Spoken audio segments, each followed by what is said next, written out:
falando da biofilia, de repente eu posso usar alguns materiais, né, que remetam aos materiais naturais, como a pedra ou mesmo a madeira, e às vezes são materiais que possam ser mais econômicos, mas que sejam agradáveis, né, para o humano, ou então às vezes nem que não seja um material real, mas que lembre ele, pode ser também, tá? Assim seria uma coisa mais econômica, Uhum. né?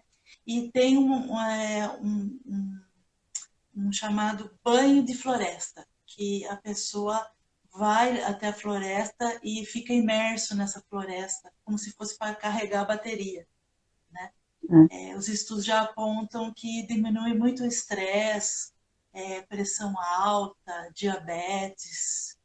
E outra coisa que acontece também, que já fizeram estudos científicos, tá? Não tem nada de coisa mística, não.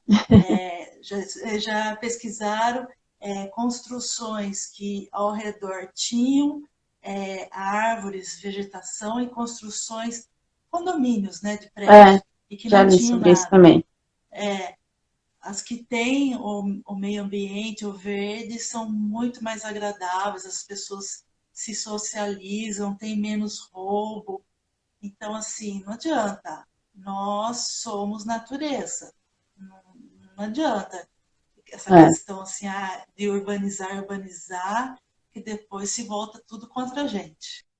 Não, É e a isso é saúde que vai embora. exatamente, isso é um fato extremamente importante mesmo. Tem uma pesquisa que eu li sobre isso, né, nos Estados Unidos, que foi feita em dois condomínios diferentes, e num ele tem um lago, tem animais, tem muita vegetação, é um dos condomínios até muito bonito que eu vi, e o outro é aquele dentro, né, da selva de pedra, igual eu sempre falo, bem Isso. urbanizado, sem, assim, nem, quase nenhuma casa tinha grama, bem pedra mesmo, e a diferença das respostas para as mesmas perguntas, né, de cada condomínio.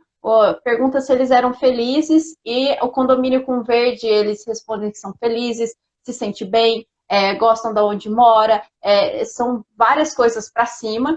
E os que moram num condomínio onde não tem um contato quase nenhum com natureza, a não ser que eu brinco, né, que é o ar e os passarinhos Não lá em cima, conhece a vizinhança, né? não Porque não conhece sai. exatamente. Não conhece, não é feliz, fala que gostaria de ter uma outra vida, que se sente muito triste, e a chance de depressão, tem uma pesquisa que no meu Sim. doutorado eu fiz um levantamento da questão da depressão, e foi levantado isso, né, que as pessoas com mais contato com a natureza dificilmente desenvolve a depressão, e as pessoas já, né, no urbanismo têm mais chances da depressão. Nas minhas aulas de planejamento urbano, eu até falo muito com os meus alunos sobre isso.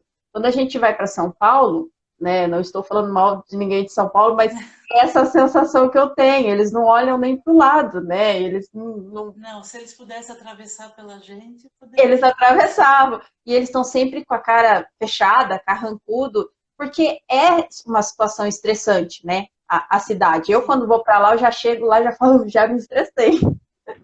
É trânsito, é o cheiro ruim, não tem nada de verde, e o verde que tem, ele está quase morto de judiação.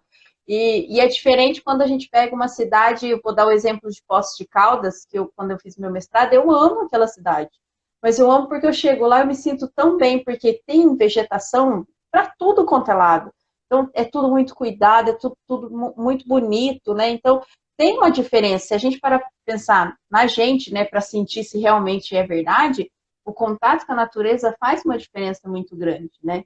E eu acho que isso tem que voltar, né, a ser cultural nosso, a querer preservar a vegetação e não tirar. Aqui em Mogi Guaçu a gente tem um monte de gente que solicita para a prefeitura para tirar a árvore.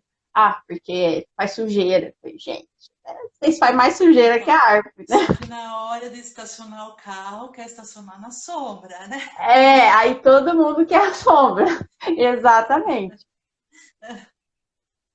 É outra contradição nossa, né? Mas o que você trouxe é realmente fato, né? A gente tem uma sociedade hoje em dia que não sabe nem de onde vem seu alimento.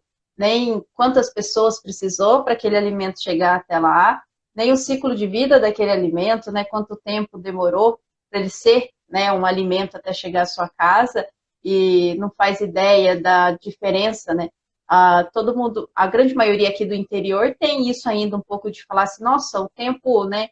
Nosso clima tá louco, era para estar frio, tá calor, ou era para estar calor, tá frio, enfim. Mas tudo isso é consequência do que a gente faz, né? Da nossa poluição, do nosso consumismo, isso tem uma relação muito grande. E então não tem mais, se a gente parar para pensar, não tem muito definido mais os climas entre verão, inverno, outono, primavera. Tem várias, né, árvores e várias plantações que elas davam numa época do ano, hoje não dão mais, elas mudaram completamente a época do ano. Eu vi um comentário de um historiador que ele viu orquídeas nascendo nos Estados Unidos que há muitos anos não se tinha mais. Então ele tem, né, ele até fala que deve ser por dois motivos, ou pela poluição, ou porque a população arrancava, né, as orquídeas lá, que são orquídea selvagem, então ele falou assim, alguém ou arrancava ela ou a poluição não deixava.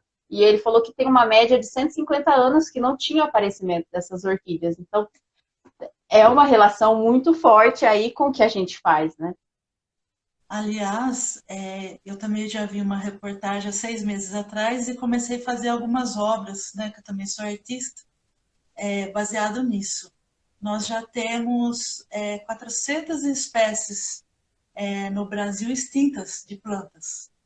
Eu, na minha cabeça, eu achava que só animal ficava extinto. Não tinha noção que planta também se extinguia. Aí eu fiquei muito impressionada. Não, tem uma pesquisa eu não vou lembrar o nome dele, que ele é aqui do Brasil, ele relata que daqui, no máximo, uns 30 anos, vai ter muito alimento que a gente consome hoje que ele não vai existir. Mas não vai existir porque aquela ficou extinta. Ou por essas modificações que a gente está fazendo, que são os transgênicos, ou porque ela não consegue mais, né, se adaptar ou ser produzida aí no nosso, né, no nosso meio ambiente. E tem muitos fungos que hoje a gente não tem mais, que a gente fala assim, para que serve fungo? Na floresta ele é muito importante, porque ele gera toda a questão de, vamos pôr assim, ele mede o nível de poluição, mede o nível de alimento no ar para as plantas. E tem muitos fungos que já foram extintos e que algumas plantas que dependiam deles também estão se extinguindo por conta disso. Então a gente quebra, né, o equilíbrio natural e, enfim, é difícil a gente conseguir reverter. Eu brinco só se acabar com a gente mesmo. É o único animal que Destrói a própria casa, né? Exatamente. É o único que destrói a própria casa. Triste, mas é verdade.